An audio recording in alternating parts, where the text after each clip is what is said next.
mentioned by Srila Vyasadeva in the Padma Purana. Number 1, to blaspheme the devotees who have dedicated their lives for propagating the holy name of the Lord. Number 2, to consider the names of demigods like Lord Shiva or Lord Brahma to be equal to or independent of the name of the Lord Vishnu. Number 3, to disobey the orders of the spiritual master. Number 4, to blaspheme the Vedic scriptures or scriptures in pursuance to the Vedic version. Number 5, to consider the glories of chanting Hare Krishna to be an imagination. Number 6, to give some interpretation to the holy name of the Lord. Number 7, to commit sinful activities on the strength of the holy name. Number 8, to consider the chanting of Hare Krishna as one of the auspicious ritualistic activities which are offered in the Vedas as prohibitive activities, Karma Kanda. Number 9, to instruct a faithless person about the glories of the holy name. Number 10, to not have complete faith in the chanting of the holy name and to maintain material attachment even after understanding so many instructions on this matter. It is also an offense to be inattentive while chanting.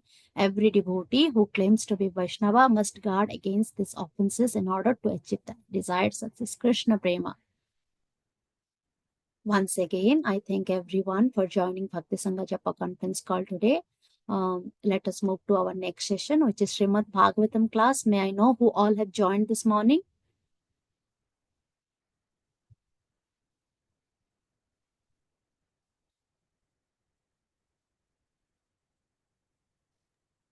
Hare Krishna, Sundarangi Radha Mataji, or Guru Srila Prabhupada and Guru Maharaji.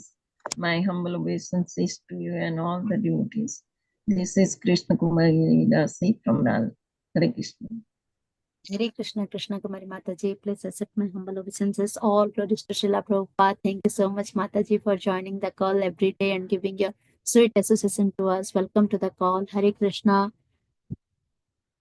Hare Krishna, Sundarangi Radha Mataji. Please accept my humble obeisances. All glories to Srila Prabhupada. This is Shama Gauri Devi Dasi from Charlotte.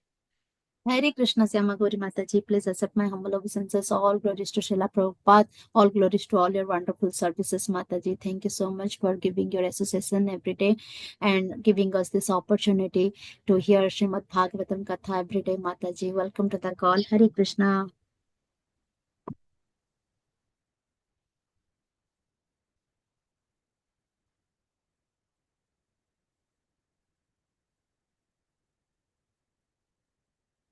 Hare Krishna.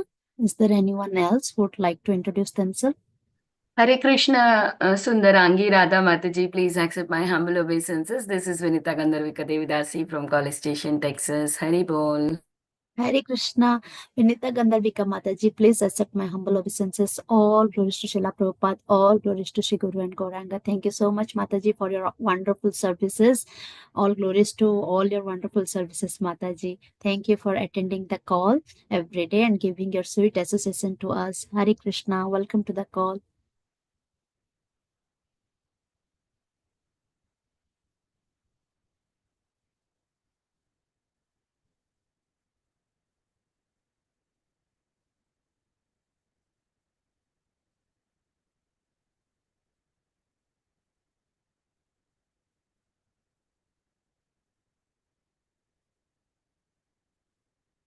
Hare Mataji, Krishna. I'll start the recording, Mataji.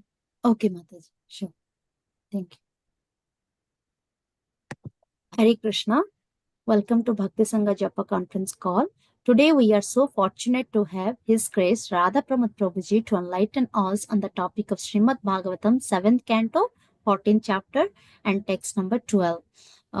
Before handovering the call to Prabhuji, I would like to request Ayan Prabhuji to give a brief introduction about our today's speaker. Hare Krishna and Prabhu, please accept my humble obeisances. All glories to Srila Prabhupada. Thank you so much, Prabhuji, for your all wonderful services. Now I will hand over the call to you, Prabhu. Thank you. Hare Krishna. Hare Krishna Mataji. Dandavat Pranam. I offer my obeisances to all the assembled devotees. All glories to Srila Prabhupada. Here is a very brief introduction for our dear speaker, His Grace Radha Pramod Das. Prabhuji came to Krishna consciousness in 2001 and got initiated in 2006 by His Holiness Radhanath Swami Maharaj. Prabhuji completed Bhakti Vedanta Vidyapith from BVRC. Prabhuji manages a preaching center in Hyderabad. trains and educates corporate youth, and Prabhuji also gives daily sessions on Asta TV and other local channels. Prabhuji conducts online Bhagavatam sessions for many devotees, many devotee groups across India and all over the world, like this group. And here is a brief introduction for Prabhuji. Hare Krishna Mataji, over to you. Hare Krishna. Thank you, Prabhu. Thank you for nice brief introduction, Prabhu. Hare Krishna. Hare Krishna, Prabhuji. Please accept my humble obeisances. All Hare glories to Srila Prabhupada. All glories to all your wonderful services, Prabhu. We are so fortunate to have you this morning. And thank you for your valuable time and association to us in this morning and enlightening us on the topic of Srimad Bhagavatam. Today's topic is Srimad Bhagavatam, 7th canto, 14th chapter, and sloka number 12, Prabhu. Whenever ready, please take over the call. Thank you. Hare Krishna. Om Namo Bhagavate Vasudevaya. Om Namo Bhagavate Vasudevaya. Om Namo Bhagavate Vasudevaya. Narayanam Namaskritya Naram Chaiva Narottamam Devim Saraswatim Vyasam Tato Jayamudhirayet Nashtaprayesha Bhadreshu Nityam Bhagavata Sevaya Bhagavati Ruttama Shloke Bhaktir Bhavati Naishtiki.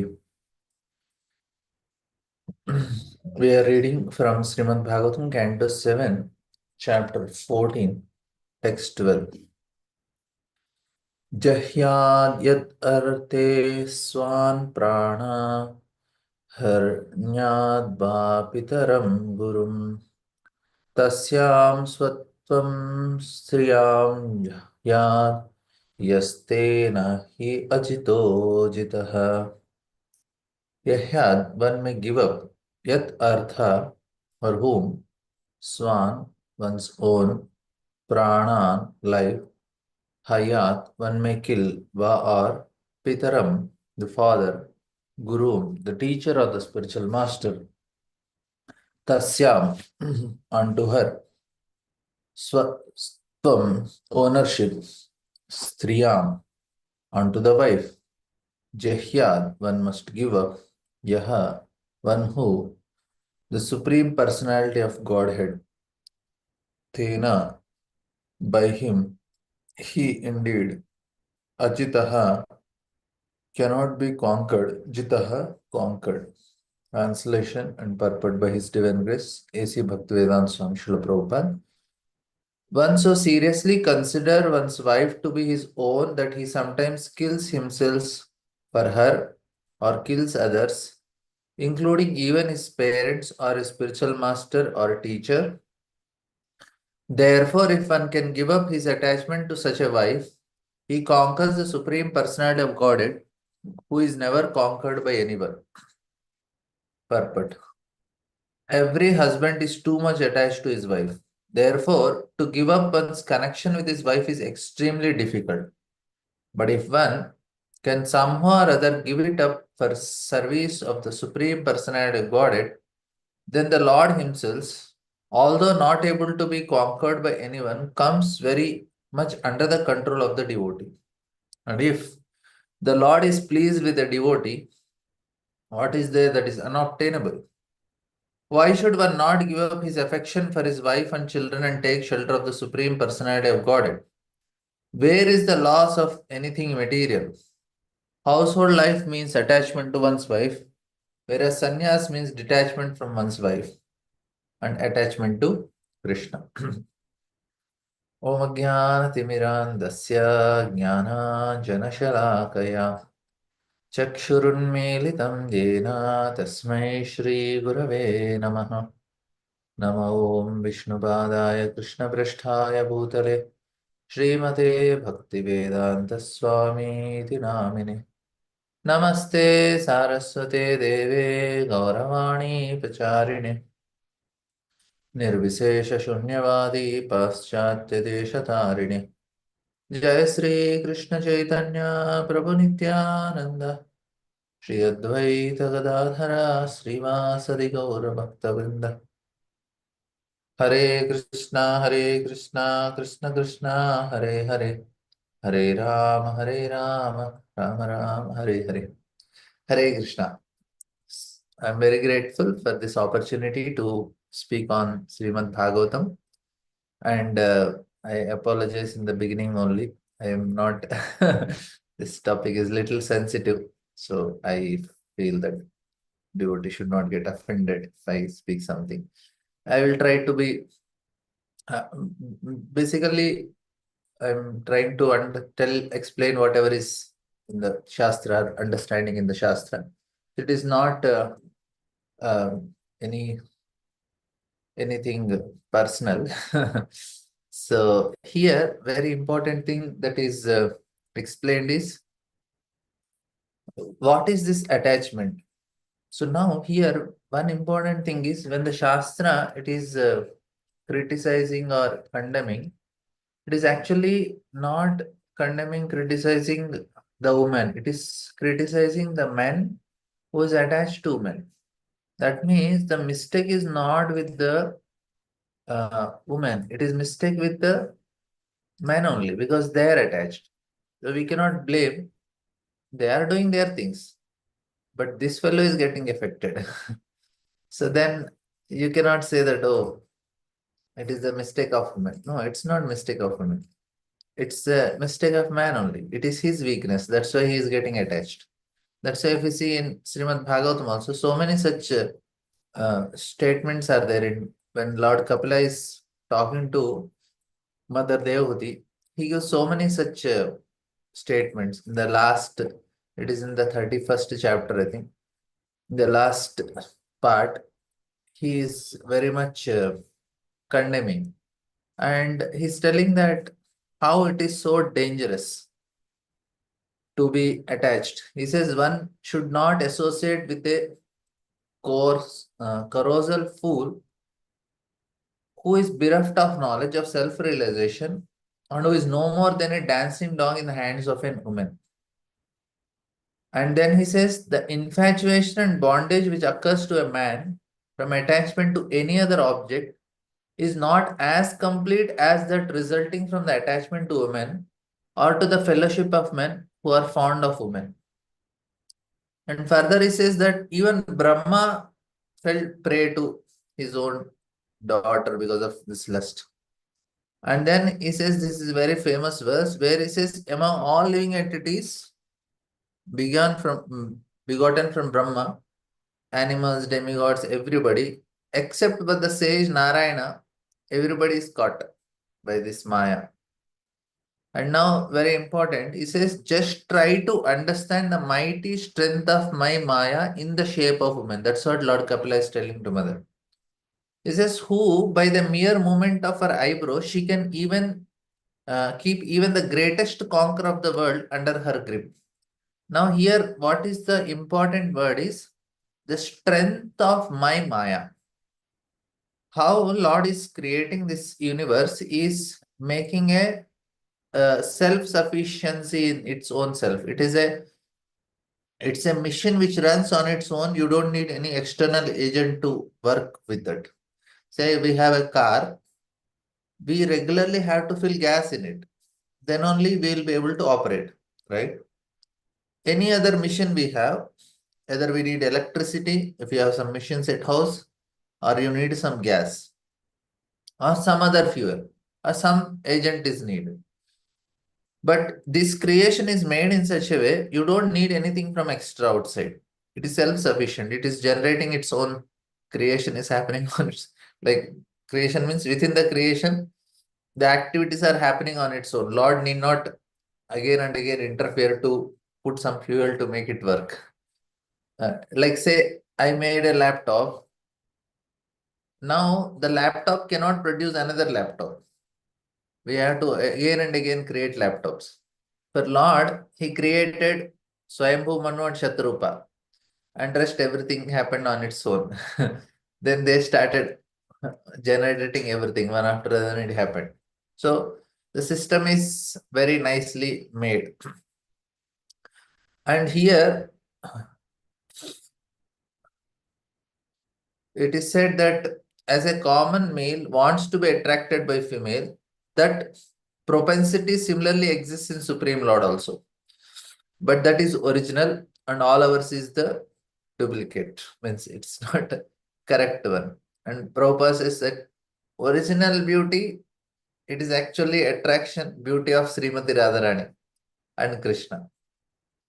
And then he says, one who aspires to reach the culmination of yoga and has realized his self by rendering service unto me should never associate with an attractive woman, for such a woman is declared in the scriptures to be the gateway to hell for the advanced devotees. Now here, one more important thing is that the restriction is given for whom? Men. Why? I will try to explain. So there is certain weakness for man. And that weakness is what is helping this creation to happen. And there is some weakness for women which is helping to maintain this creation. Like, and if you see the verse in this is 3rd canto, 31st chapter, 40th shloka, woman created by Lord is the representation of Maya, and one who associates with such Maya by accepting service must certainly know that this is the way to death, for like a blind well covered with grass. Now what happened is, if you see the psychological system, how it is, that man has a desire to enjoy. And because of that, he wants some prakriti. And now what happens is, now he has a desire to enjoy, and then Lord created, his energy is invested in it. How it is a programming. Cockroach will not be attracted to a female rat. Male cockroach will not get attracted to female rat. Male cockroach will be attracted to male cockroach, female cockroach only. A cow and ox, they'll be attracted.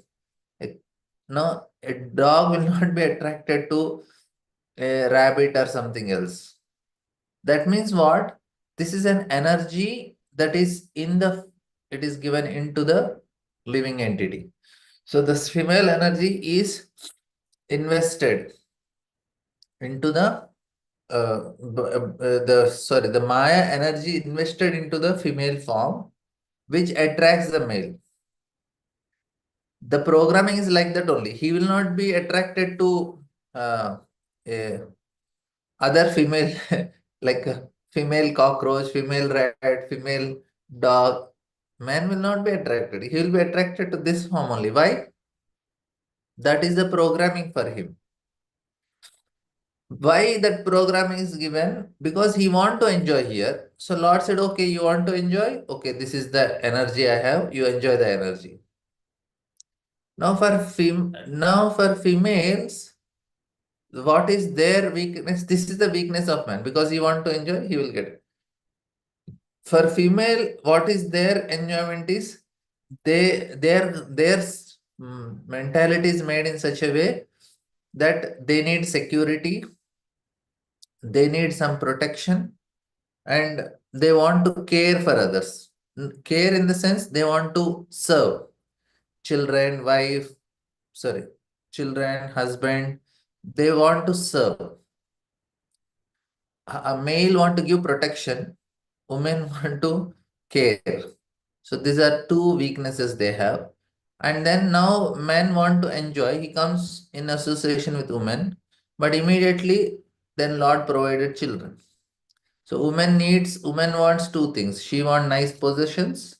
I am telling in general. Now many things are changing. Whatever I am telling is applicable maybe 70%. Remaining 30% is exception. So don't count that part. I am giving in general the principle. Woman needs house, possessions, children. She needs some security. And she want to care for these things. And she is very happy. And man want to give protection. He want to, that Ishvara Bhav is there. And he want enjoyment.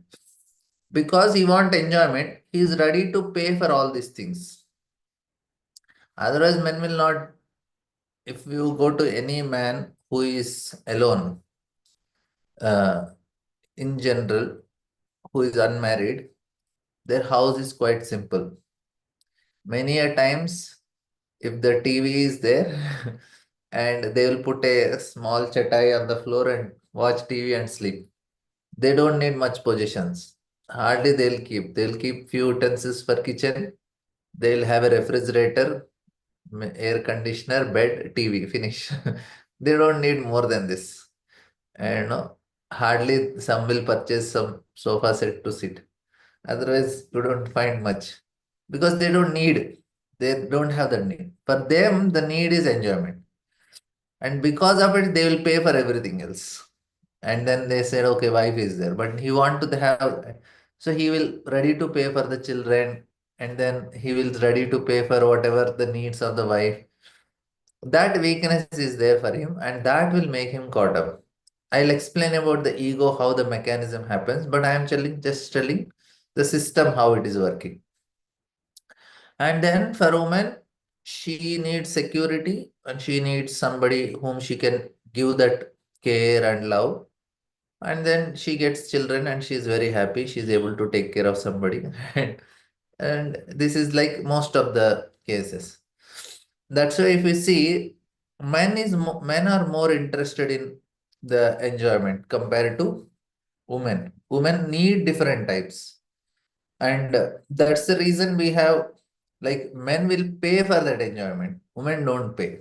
You very less, like, most of the this there are this men paying for and going to different places to, they go to different countries and different places in the city because they pay and they try to get that enjoyment. But women don't need. That is the weakness they have. So here that is addressed. That man is weak because he want to enjoy. Now, this is say one part. Now I want to explain how this happens it happens for everyone. The false ego, it makes us attached to certain things. So we'll try to understand the mechanism of this false ego. What makes us get attached to it? So the Ishwar Bhava is what is the cause of our entanglement. So it's not it's here whenever it is told, it's so clear, it's the energy of Lord. And the programming is like that. So it's not the fault of men, it's a weakness of men.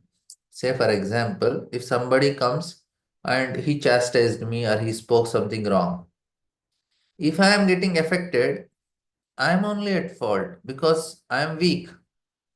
That's why I am getting affected. If I am strong, no matter whatever other person say, I will not get affected. That is the point.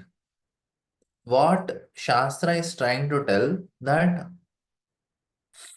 we have to be independent. So I will try to explain few things about how this system works and how this false ego, how the entanglement works, and what exactly Lord Krishna is trying to make us understand.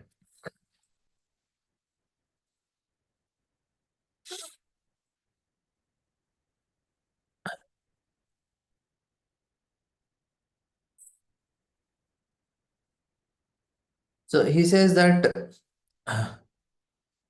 the depth of the realization is very important. Try to understand. Like a man, he should properly perform his tapasya, austerities, and sadhana. Then what happens is, my experience of communicating with different people shows the power of my influence on another person is directly proportionate to how I realize myself. So what Shastra is telling to man, try to realize yourself. If you think you are man, you need woman. If you don't think you are like a man, then you don't need woman. That is actually a difference.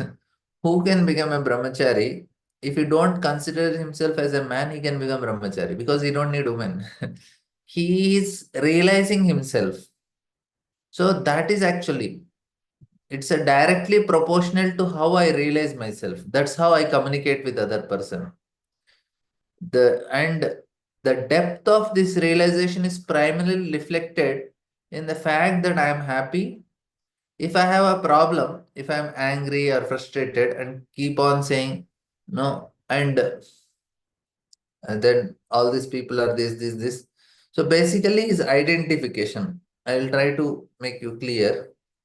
The degree I identify myself, that's actually the purpose of life, is to get out of this identification, right? We want to give up our false ego. As long as the false ego is there, you continue to remain in this material world. So that's what actually it is told in the shloka. That you, even every husband is too much attached to wife. Why is attached? He's not attached to wife, he's attached to the enjoyment. Try to understand. If I am Purusha, I need a Stree. If I am enjoying, if I want to enjoy, I need an object of enjoyment. So the attachment is for the enjoyment. And then what happens? Therefore, to give up one's connection with wife is extremely difficult. But even if one can somehow or other give up for the service of Supreme Lord, you see, what is happening here? He has given up the mentality to enjoy. He understood. He has given up what? He has given up the ego. Initially, his ego is I am the boss. I am Purusha. Now you say, no, I am no more Purusha. I am only servant. When you go to service, then you don't see. Everywhere it is like that. And I will tell the mechanism how it happens now. We'll try to analyze. We'll see at the concept of ego. The reason consciousness loses its original quality, a service, is due to ego only. The original quality of the consciousness is stability and peace. It is very stable and very calm. But because of ego, both the things are disturbed. Like if somebody speaks something, one word somebody says, somebody questions our actions, sometimes things don't go our way. Who is getting affected? Ego is getting affected. The identification, we will that means we have to come to our original state. That's actually what is recommended here. So ego is the number one obstacle on the spiritual path. So the ego, if he says I am man, you need woman. If ego says I am servant, you are safe. That means ego is the number one obstacle. You just have to change the ego because it leads us in exactly the opposite direction. Ego is the reason human consciousness becomes distorted. That's the core of problem. And now we will try to understand what is the little bit about this ego and how it is formed. Now, according to Yoga Shastras, Patanjali Muni says there are 5 primary causes of kleshas, suffering. One is avidya, asmita, raga, dvesha, and abhinivesha. You might have heard this. And the avidya is ignorance. But the second thing, asmita, is false ego. And then raga is attachment, dvesha is aversion. So the ego produces 2 children, one girl and one boy. Raga is girl, dvesha is boy. And they both feed with what? Spoiled children, they always are in, like, they go here, their parties, they are already intoxicated. Similarly, these 2 spoiled children, they always drink the ego. That is their nourishment. And then there is abhinivesh, which is fear of death. Now, according to the Yoga Sutra, this is the primary cause of human suffering. Now, we will try to understand that this is ego, it's at different stages also. And what at 4 different stages. And zero ego is when a person reaches stage of samadhi. That is, I will not go in detail with all these things, but I'm just giving some basic understanding why all these things happening. And He says that a person with an unstable ego who constantly demands attention is perpetually dissatisfied because the ego can never be fully satisfied. And we have met or seen so many egocentric persons or egoistic persons. Sometimes standing in front of mirror also, we can see one person who is also. See, the cause of our suffering is ego only. So if I am suffering, that means I have ego. There are some people who are like sadhakas, their ego does not affect them much. Because spiritual practice help us reduce the power of ego on us. It is still existing, but the effect is a little less. Because ego is still present, power is lost. And then we will see that the definition which Patanjali Muni gives, it's a very interesting definition. Try to understand this. False ego is the identification of the subjective ability to perceive with the objective ability to observe. So if you want to know the definition of false ego, according to Patanjali Muni, please hear again. It is the identification of the subjective ability to perceive with the objective ability to observe. I think it is quite clear for all of you. So I will go further. I think it is very clear what you understood. He says that ego is the identification of the act of perception with the instrument of perception. Clear? No? I'll tell. Say, as a subject, that means the bearer of consciousness, we are the subject, the carrier of I. By definition, the subject has ability to perceive. That means my soul has consciousness. It has ability to perceive. Clear? I have an ability to perceive. Now what happens? Now this ability to perceive is given some instrument to perceive. I need some instrument also. Now I can perceive, but I need to access it. When the subject, while perceiving something, begins to identify themselves with the instrument of perception. So now the soul, to perceive what is happening in this world, is given two instruments. One instrument is of the senses, one instrument is of the mind. Now these two are the instrument for the soul to perceive, whether good, bad, happy. See, for my eyes, will there be anything good or bad? Eyes are only instrument. Say, for example, you take a camera. Now you are taking some photos with the camera, you are clicking some photos or taking some video. Will camera have any choice? He says, no, I don't want to take this. I don't like this photo. Will camera have choice? No. Whatever you click, it is ready. Camera don't have any choice because it does not have any likes or dislike. But similarly, eyes are also like the camera only. The like and dislike which I am having, it is not of the eyes. It's actually going much deeper. It is at the manas level. And that is much more go deeper. It is a level of, and manas is also, it is having that energy to say yes and no. It is also an element only. Say now this table is there, it's an element. Will it have any choices? No. Mind is also an element. They're all elements. Pancha Mahabhutas is earth, water, fire, air, ether. And three more elements, Man, Buddhi, Ahanga, they are also elements. Now, what happens is, this element become conscious. The mind starts becoming conscious because of the conscious of the soul. And it start making some judgment. The mission became active. Mind is a mission, it is active because of the consciousness of soul. As such, it does not have anything. But now what is happening? Two instruments are given, senses and mind. They are only giving the instruments of perception. They cannot perceive on their own. Perception is done by whom? The consciousness, the soul.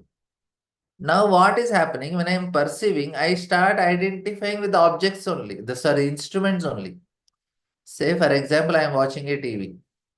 There the movie is going on. I start identifying with the characters on the movie.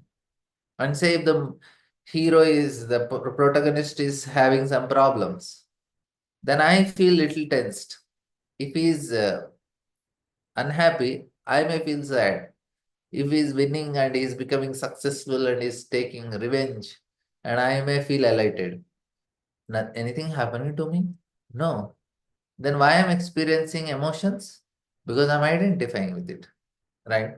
Similarly, we identify ourselves with this mind and senses. And that is actually what is the main problem. When we start identifying, then the connection is that ego, which makes us identify. And then it may look, what is the problem? Let it be now. It looks like very, it is very harmless. Academically, if you see, its very definition is also very simple. What is that? If you remember, it is the identification of the subjective ability to perceive with the objective ability to observe. So quite simple definition.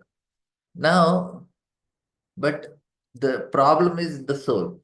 There is, like say I am driving a car, and if it happened to be a very good car, like Jaguar or whatever, you get a good car.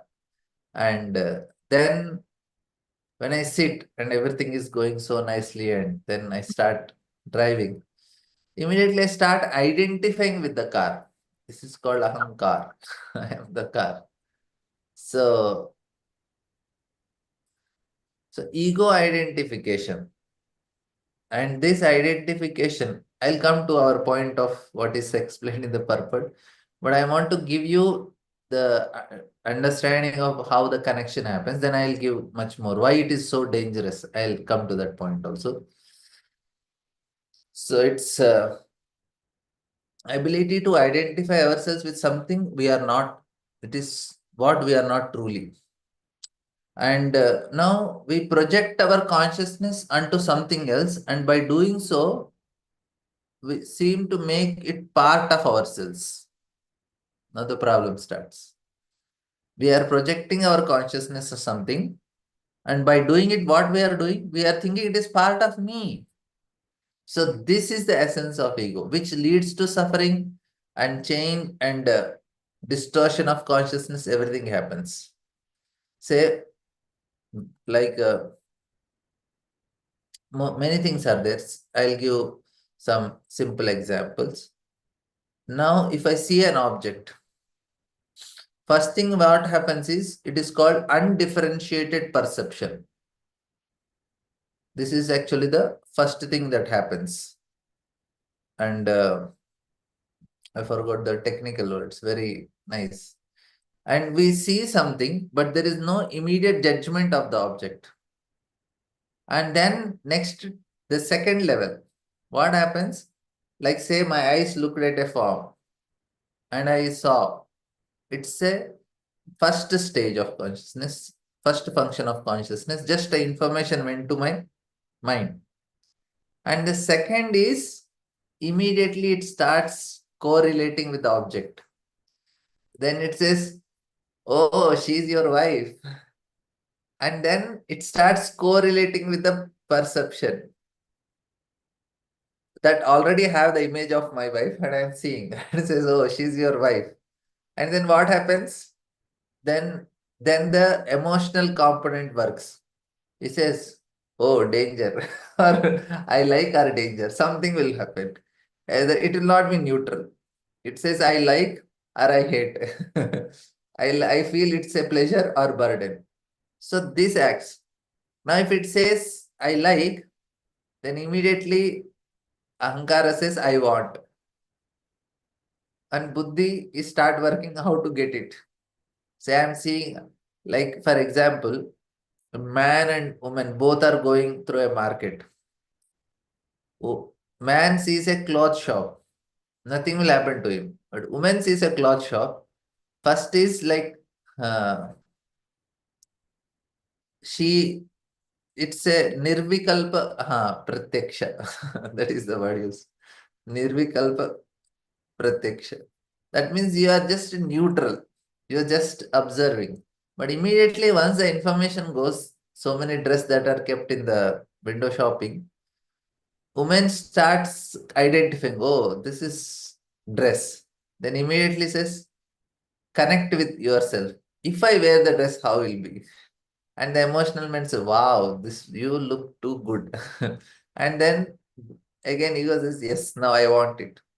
And then Buddhi tells what to do. No, you just have to tell your husband and you will go and purchase. Now, what is happening? You see an object, you start identifying with the object, you relate with the objects, then you respond to the object.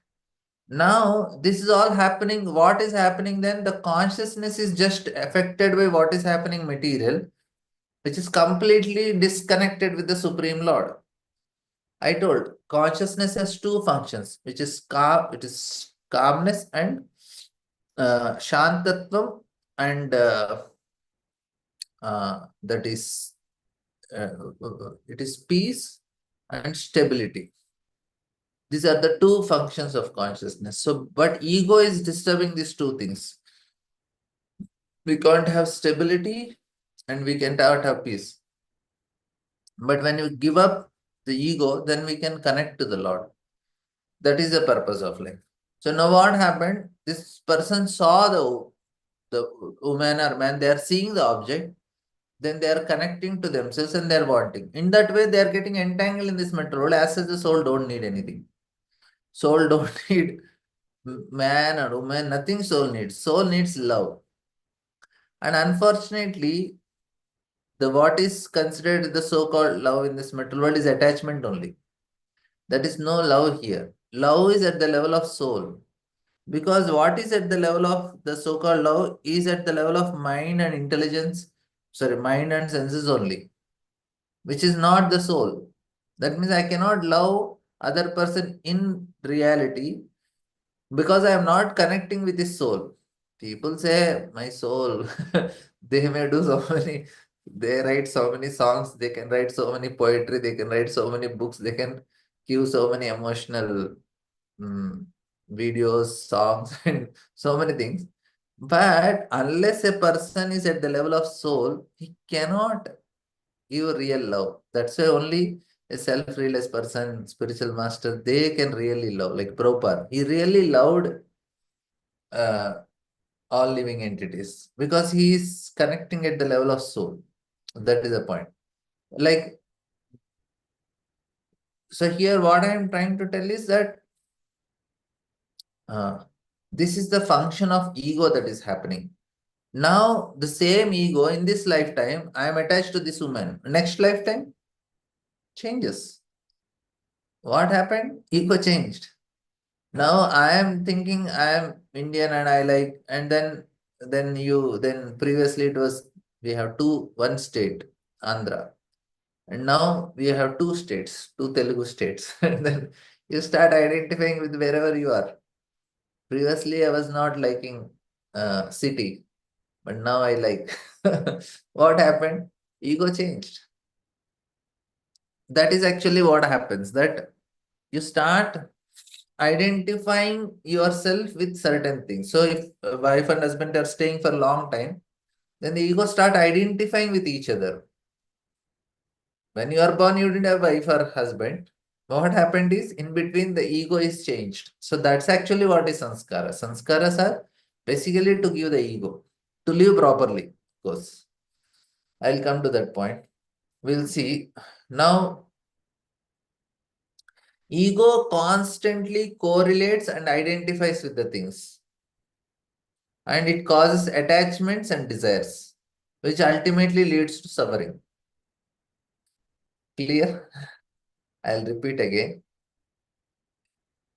Ego, it constantly identifies and correlates with the things, which create attachment and desires, which is the cause of suffering. Now, we'll try to understand this in little different angle also. Now, what happens is,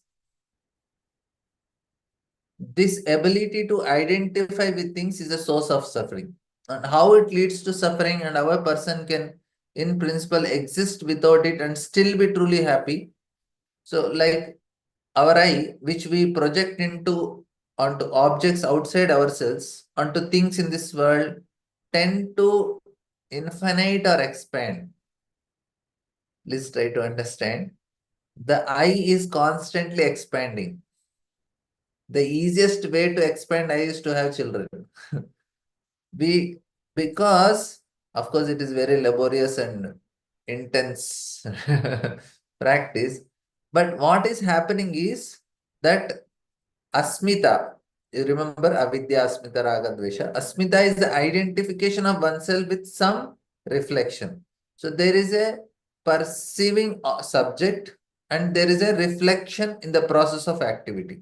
So this process of identifying oneself with different reactions, like those in various, like in mirrors they keep. So unlimitedly it reflects.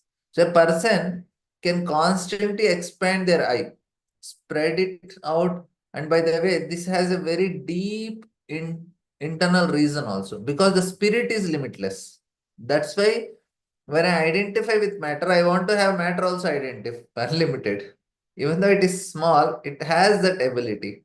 That's why what happens is the person is constantly expanding. I feel once I get $100 million, I am not going to work. I am going to retire. And what will happen? A person gets $100 million, you'll continue working because the I want to expand. So there is certain endless process of expansion that happens. But what happens as a result of this infinite expansion? The person needs more and more. So he more and more all the time. And then what happens? I become fragmented. I am this also, I am that also, I am the owner of this also, I have husband, wife, children, and two, three other things, whatever. And then what happens?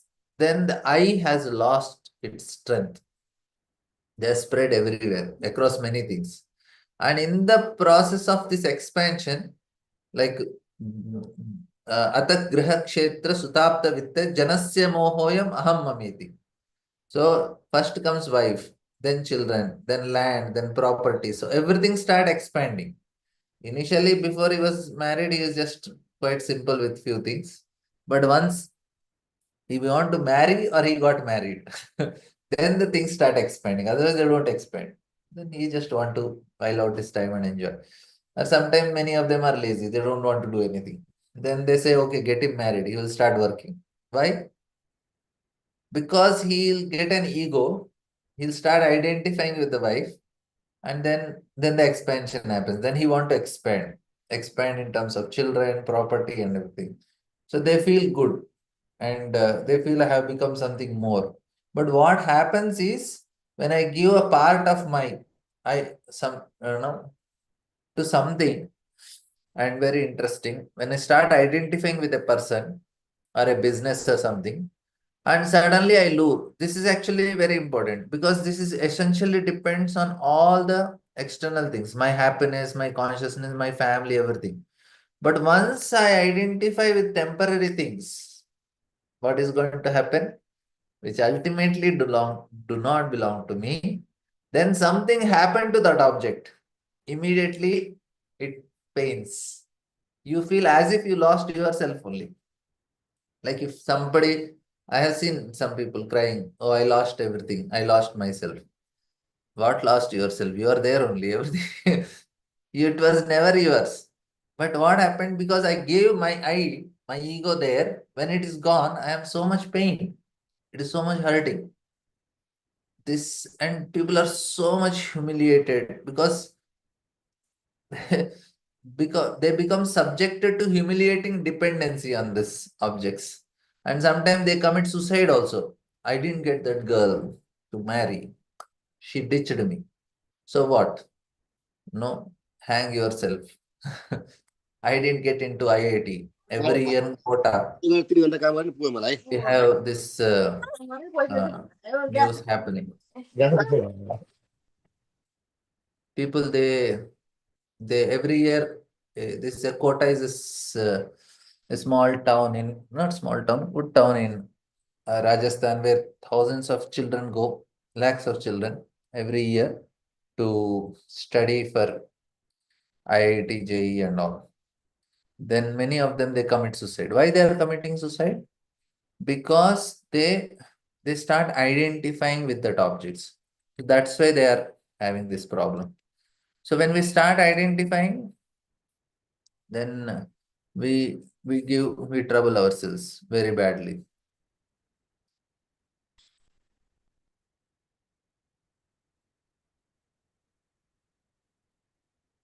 So this is, of course, there are many things which we will try to understand. Like then I feel like somebody's house is burnt and he's completely gone. Like people, they end up in so many bad situations. I'm shattered, my house is gone, my car is gone, everything is gone.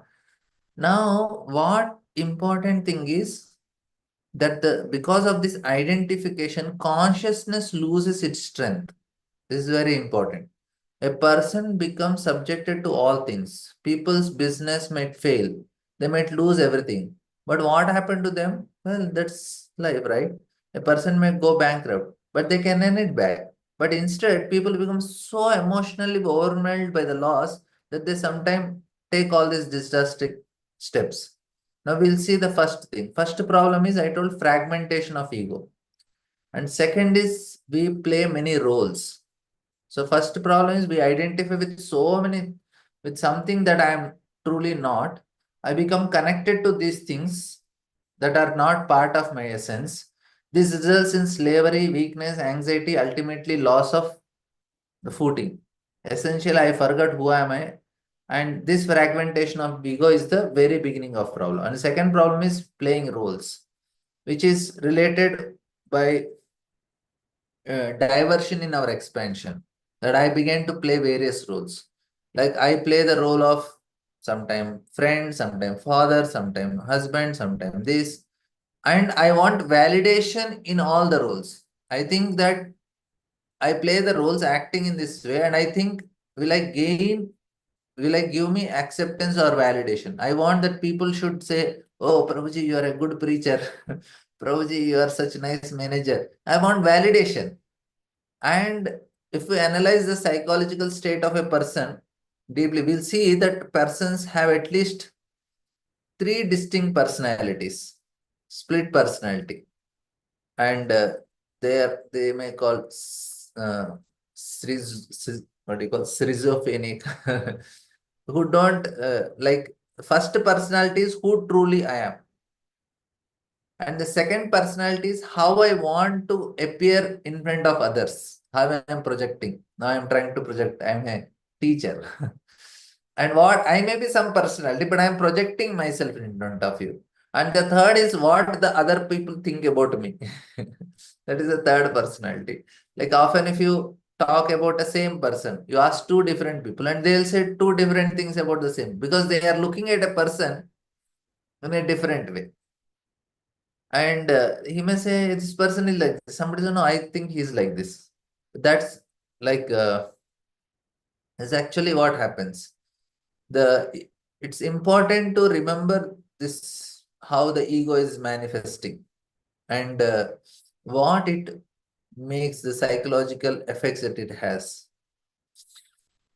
There is a Jewish saying. It says, be yourself because no one else can do it. But unfortunately, people constantly try to play roles or be someone else, and this leads to the second problem, the ability to identify with things. Now,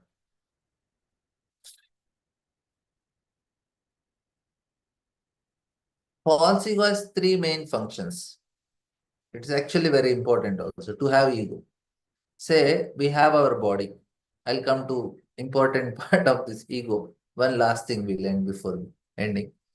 See, within our body, we have different parts, liver, stomach, lungs, kidneys, and all these things. They have a single ego. If they don't have the single ego, if they don't feel connected to body, the kidney will function on its own, liver will do its own things. No, but everybody is properly functioning like a normal organ. If it's a fullest system. Otherwise, if they don't have, they will say, I will do what I want. It will not work. So this ego gives the connection. So ego is an integrating function, we can say. It unites everything we have, our body, our functions, and everything else. And it's actually a good thing to have. If ego only play this role, it would be normal, but along with that, it does something else also. So I'll just, one last point I'll tell, then I'll have small story and we'll have some. So here what happens is that we need to have ego to properly function in this world. That is very important. Without ego, we cannot function. Say I have to play a role of some role I have to play in this world. I need to have some ego. But what happens is I start identifying myself with the role. That is a problem. See, I have ego of a husband or a wife or a mother or a son or whatever. Then I play the role properly. I know I have to act like this properly. But if I start identifying with that role, that causes the problem. That is all. And they have to play that role properly. So what happens is Uttama, the brother of Dhruva, he was having a wife who was very, very, what do you call? He was very arrogant, and she used to control him everywhere. So she used to say that, okay, I am the controller, and no, and she used to always dominate him and everything. So one time, what happens? So many other princely states, they all come, and there was a big gathering and all. And Uttama is like an emperor. So he was organizing this and he was hosting this event. And everybody came, offered their presents and gifts to Uttama. And then Uttama, he wanted to express his love to the wife, and he gave some garland or something in front of everybody to the wife. And wife want to show who is the boss. She want to show all of them, this fellow I only control. So in front of everyone, she insults him. She just rejects some misbehavior she does, just to show to people that this fellow whom you are considering your boss, the real boss is here. Then it was enough for him. He said, okay, it's enough is enough. He threw her, he just sent her to the forest. He says, I don't want to do anything. Then what happens after some days, one Brahmana comes and he tells to Uttama that my wife is lost. I want to find her. I'm not finding her. She is missing. Please help me find out my wife. And then Uttama says, okay, well, I will do it as a king. It's my responsibility to help my citizens. And please tell me, describe about your wife. How does she look? She says, my wife, her eyes are very small. She is little dark, and her body is very healthy shape like this. And then she speaks very harsh. Her voice is also very shrieky, and she uses all tantrums and everything. And she is very, very, very aggressive and all these things. And he is going on telling the description of wife. And Uttama was thinking, it was good thing only that happened to this person. Why do you want such a wife? And Uttama tells also like that. He thinks like that, but immediately tells to the Brahmana, do you really think you need that wife? And the Brahmana becomes offended. He said, this is actually not right. I want my wife. I had to do my religious rituals. That's why I need to do my things.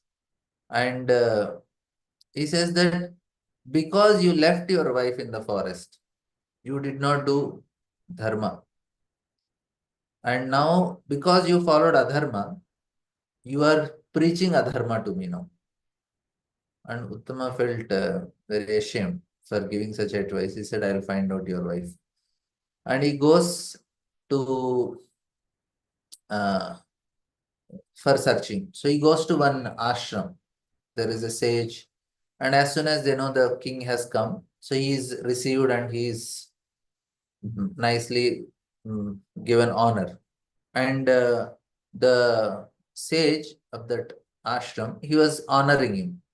And suddenly, one of his senior disciple comes and says, I think he says bring him argya. Argya means you just have to bring ghee, curd, milk, and sugar, honey. You have to mix them and just you have to offer to the king. That is like considered a very royal reception, and it's an honorary presentation for a very important person. And the guru tells to the student, get arghya. And the student says, no, I don't think he deserve it. Then the guru also thinks about it and said, yes, he don't deserve it. And then Uttama, when he hears, he feels very sad because it is happening in front of him only, the conversation. And Uttama, he felt very hurt, but he humbly inquires from the sage. My dear says, why do you feel I am not qualified? Because I am the king. Kings are supposed to receive it. Then the sage says, no, because you left your wife. You followed adharma. That's why you are not qualified. And not only that, you followed adharma and you started preaching that adharma also. You started telling, you told the Brahmana to give up the wife. That is the problem. Then he asks, forgiveness, and then he says, it's a long story, and then he goes to the east, and there one Rakshasa was actually kidnapped. He kidnapped the wife of this Brahmana, and then it's a long story. It goes like that, and then the Uttama goes and tells Rakshasa, you can give her back. And he says that, this Brahmana is doing so many austerities, and he is doing so many sacrifices and all. And because of which he is becoming very powerful. And I am afraid of him. That's the reason I took the wife, so that he cannot do any of his rituals. Because without Dharma Patni, you need to have a wife to perform all these rituals. You don't have a wife, he will not do it. And he says, no, you have to give. Then he says, okay, I'll give. So what the Rakshasa does, he eats away all the bad qualities of the wife and makes her very gentle, mild, kind, submissive, and then gives to Uttama. Uttama gives back to the king, and then, sorry, Brahmana, and Uttama also gets his wife back. And in that way, the happy story ends. Now, here we see that it is told you have to take sannyas. But when you are in your ashrama, you have to play the role properly. And you have to set an example. You have to show affection, but don't be attached. And when time comes, you have to leave the house and you give the responsibility of wife to the children and then go to the forest. That means going to forest basically is giving up that ego. That this belongs to me, this is me, and I am a man, I need a woman. All this ego we are giving up, identifying ourselves as a servant of the Lord. And that's actually it happens. Therefore, he gives up the connection. That means the attachment with the wife. And how he is able to give it up for the service of Supreme Personality of Godhead. Because he is identifying that I am servant. Then the Lord himself, although not able to be conquered by anyone, comes very much under the control of devotee. So, yeah. Any questions, comments? Thank you. Hare Krishna, Prabhuji. Thank you so much, Prabhu, for the wonderful class, Prabhu. Yeah, we like the story, Prabhu. Yes, Prabhu, very true. We start to identify ourselves with the things and we get that ego, and because of that we will end up with many difficult situations, and it is very, very difficult to come out of it. Thank you so much, Prabhu. Yes, Prabhu. Hare Krishna, dear devotees, if you have any questions or any realization, please unmute yourself and please go ahead. Hare Krishna. Hare Hare Krishna, Prabhuji, please accept my humble obeisances. All goes to Srila Prabhupada. Thank you so much, Prabhuji. Very beautiful class. Prabhuji, can you send the definition of like a false ego you said? Because it's very difficult to remember, Prabhuji. You were saying it's simple and easy. Yes. Yeah. And Prabhuji, where is this story comes from? Like, is this in the Bhagavatam or where it is? The No, Uttama it is not Bhagavatam story, it is some Purana story. Purana story? Because I never heard this story before. Yeah, this is from Puranas. Yeah, that makes sense, Prabhu. Thank you so much. Thank you, Mataji. I can see one hand raised from Sindhu Mataji. Mataji, would you like to go ahead?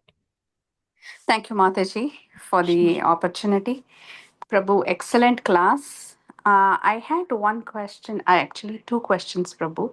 One is you said ego has three functions, but you did not give us the functions of the ego. That is one. The other thing is just clarifying my understanding. When you say the eyes is unlimited because the spirit is unlimited, the soul is unlimited, what you're trying to say is that the identification, when I identify myself as a mother, right, and then I identify myself as somebody who is doing some service, say for the country or something like that, so my reflection of me is falling on many things. Now I'm confused, or I think everything is me. Is that the understanding, Prabhu? See, when I am telling I is expanding means the soul, it has an unlimited desire to serve. It like in the spiritual world, it's a soul who is very eager and it expands and it has unlimited ways. Like Prabhupada did so much service.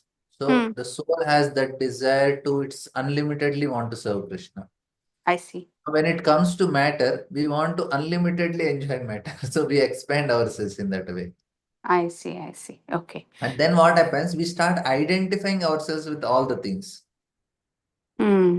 Then more you have, more you identify, and that causes our split. I don't know who am I. I'm a manager, I'm a boss, I'm this, I'm that, and all the things also around me. Like my friend, he has 10, 11 businesses. I was asking him how they go. He says at a given time, 8 business go nicely. 2 to 3 business are always in trouble. And that makes life difficult because you have so many things, but you cannot be happy with what you have. The two things will make you unhappy because ego, it get disturbed.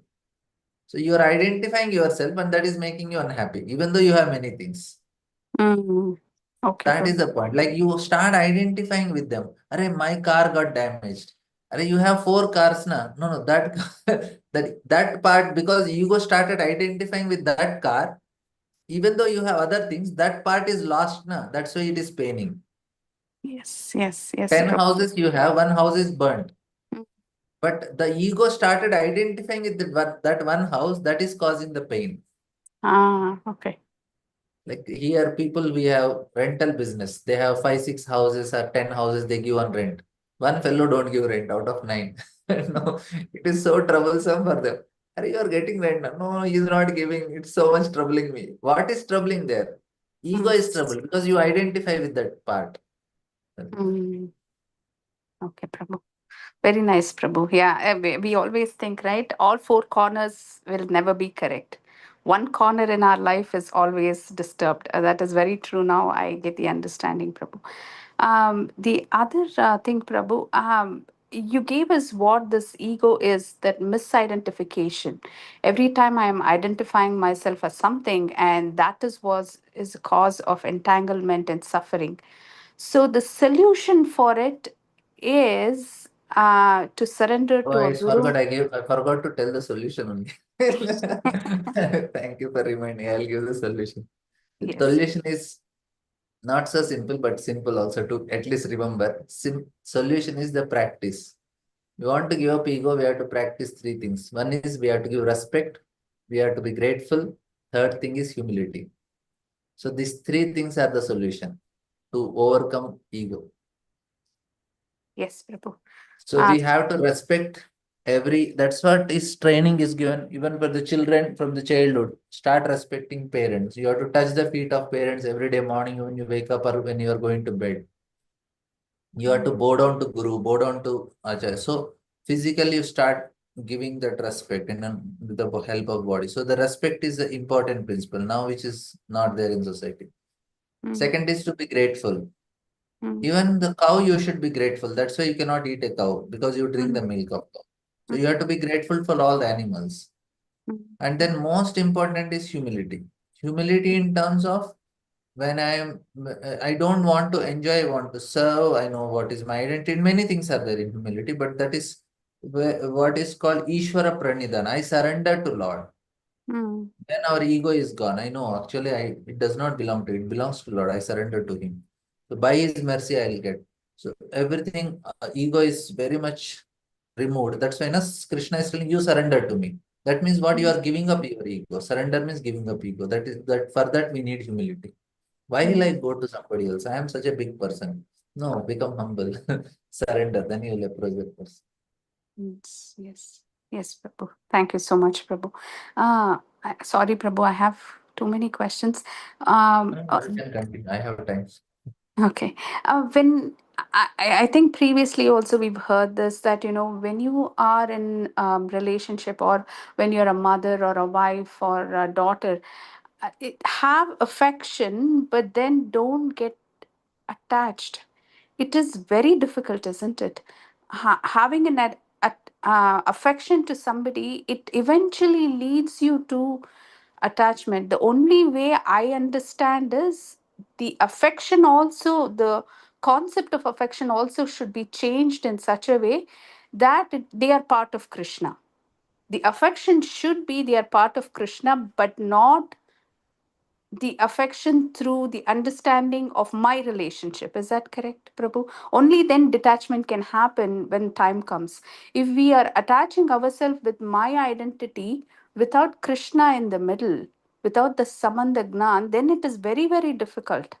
And that Samandha Gnan is not there always. We have to remind ourselves, oh, this person is part of Krishna, and that's why Krishna has given me, and that's why I want to serve them.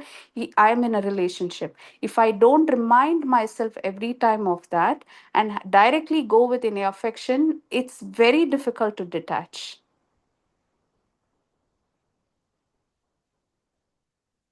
Is that correct, Prabhu? Yeah, what you told is right. I'll add some more things to it. So what happens is, if you are attached, we'll not be able to serve that person properly. Only if we properly show affection without getting attached, then only we'll be able to serve. Like say you want to take care of your children. Your attachment is the cause of not being able to take care of children properly. What happens is, when you are attached, then you start expecting something from the person, and you start then you feel that this person should perform. You should give in something in return, or you should perform something. You don't accept the person as he is because I am attached. That actually what happens. And then I'll not be able to give proper corrections and proper guidance also. Say now, if I'm attached to, say, my counselee, and I know if I correct him too much, he will run away to another fellow.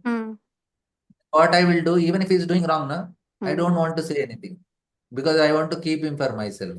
Because of my attachment, I'm damaging the person. Yes. This is actually what happens. Many of the parents, in the name of they want to be attached. They don't want to upset their children. That's why they don't tell the truth. They don't tell what is right. And another thing, they themselves don't practice also properly, because their conditioning. But they have to make it very clear, accept the person as he is, no expectations.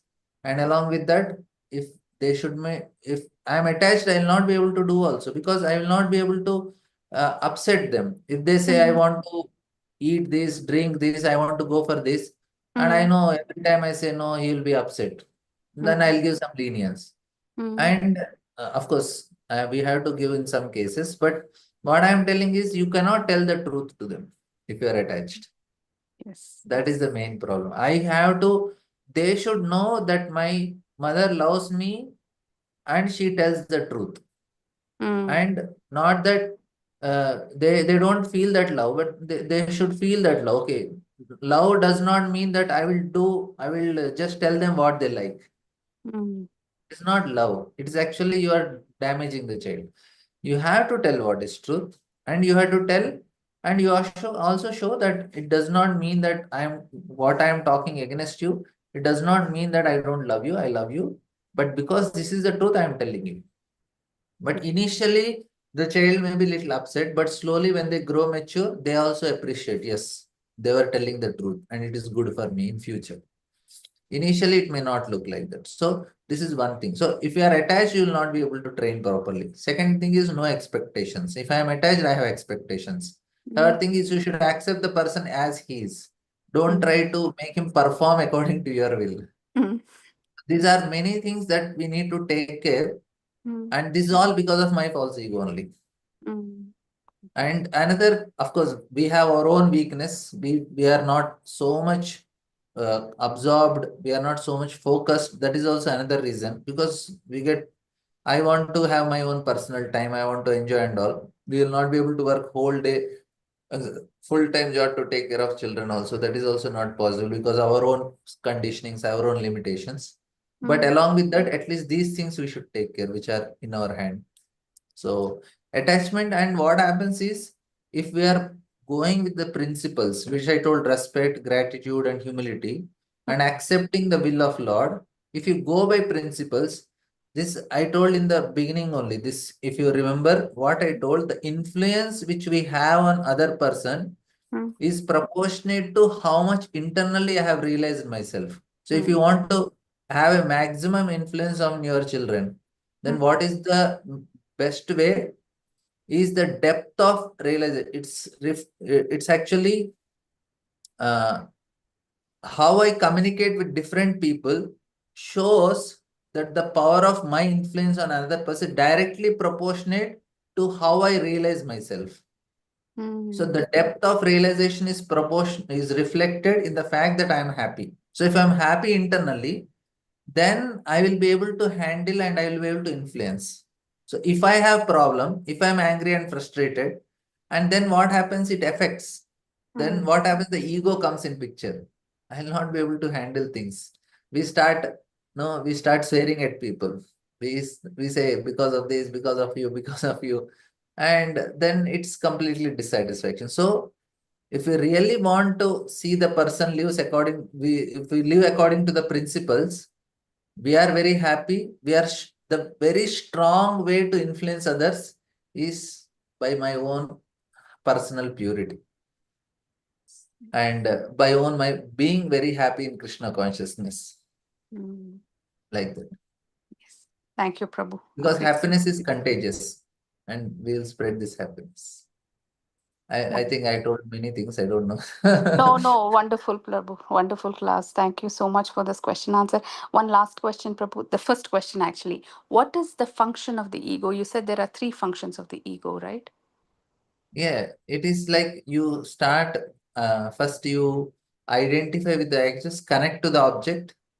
Then you start, first you connect, then identify the object, connect to the object, then you want to have the object. I see. Okay. Thank you, Prabhu. Thank you so much. We have a long way to go.